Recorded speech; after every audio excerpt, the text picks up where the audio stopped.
Sometimes we forget just how fragile footballers' careers really are. Like one freak accident and everything they've worked for could be over. Nothing hits harder than watching a player with insane talent get taken down by injuries. And here's the thing, some of these players kind of dug their own graves by not taking care of themselves. But others? Just pure, unfair bad luck.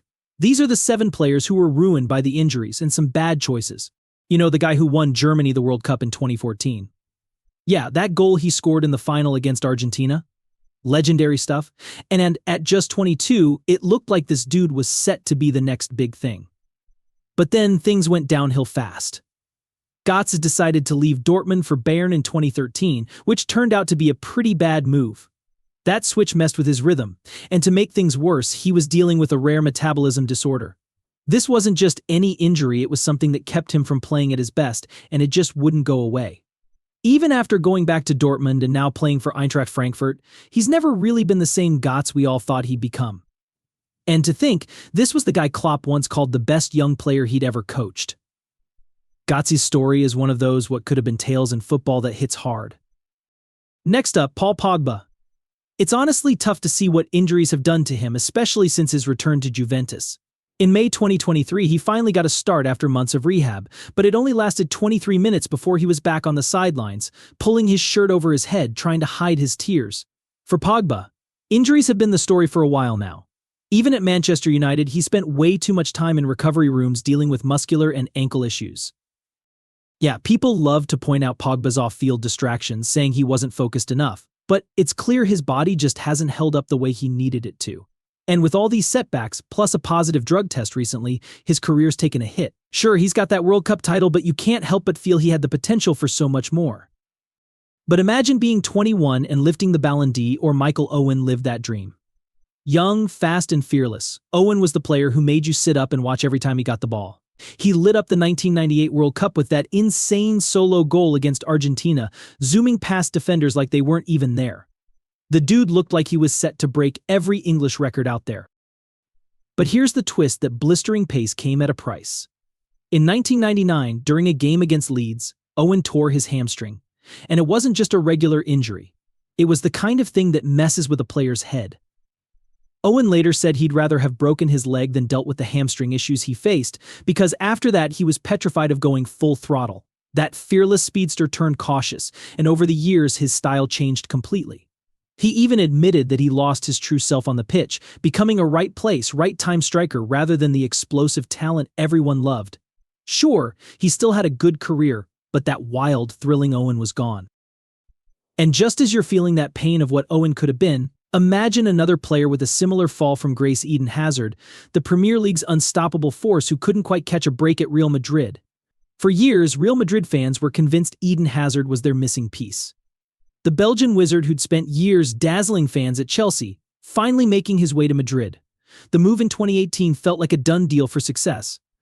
And with Zidane himself pushing for it, people thought Hazard was about to become La Liga's next big star. But here's where things went off track. He turned up at Real a bit out of shape, and then it was like he couldn't catch a break. He went from rarely getting injured at Chelsea to a constant string of injuries at Madrid, with 3 ankle fractures no less. It was brutal. Hazard himself said in 2021 that he doubted he'd ever get back to that electric form we all knew and loved. And sadly, he was right. After 4 seasons, he played just 54 league games, managed only 4 goals, and never even played in a single Clásico. That dream of seeing him terrorize defenses in Spain? It just never happened. In October 2023, Hazard announced his early retirement, leaving us all wondering what could have been if he'd just stayed healthy. And it's tough to see, especially when you think of players like Ronaldo, who was a once-in-a-lifetime talent but faced his own struggles with injury. Before we get into this, just remember that Ronaldo is one of the greatest to ever play the game. Ballon d'Ors, a World Cup, the European Golden Shoe, the guy had it all. But here's the thing, Ronaldo's career could have been even more ridiculous if not for 2 terrible knee injuries that sidelined him for 3 years combined while he was at Inter Milan. Ronaldo's first big knee injury came when he was just 23, right as he was dominating Serie A and breaking records. And even though he fought back and had one of the greatest comebacks at the 2002 World Cup, winning the Golden Boot with 8 goals and leading Brazil to the title, the truth is, he was never quite the same. The raw power and pace that made him an unstoppable force before the injuries just weren't fully there anymore. Watching him play after that, you could still see the magic, but it was different, like watching a legend still outplay everyone but knowing he wasn't at his peak. Ronaldo showed resilience, though, proving that even a version of him at 80% was enough to terrorize defenders.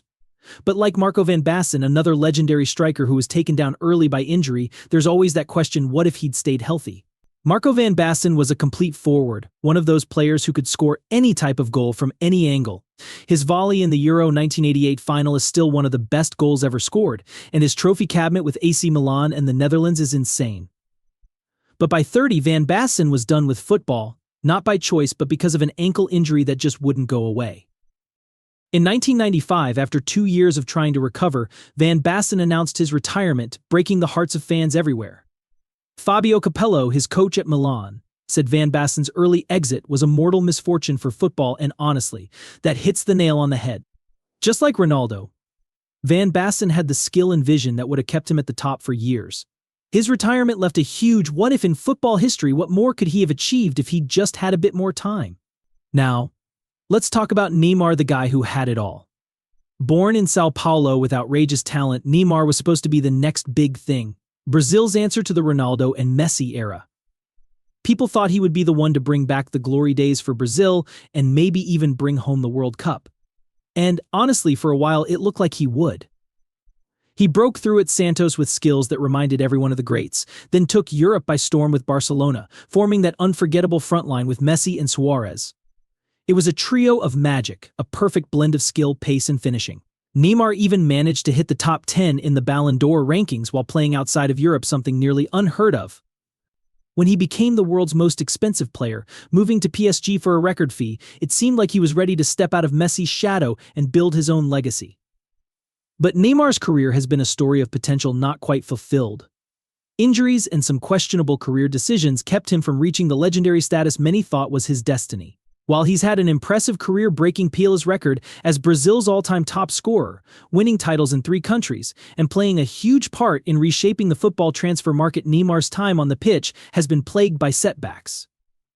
Just recently, he was out for a year with a brutal ACL injury, and as he tries to return with Al Hilal in the Saudi Pro League, there's that lingering sense that his best days might be behind him.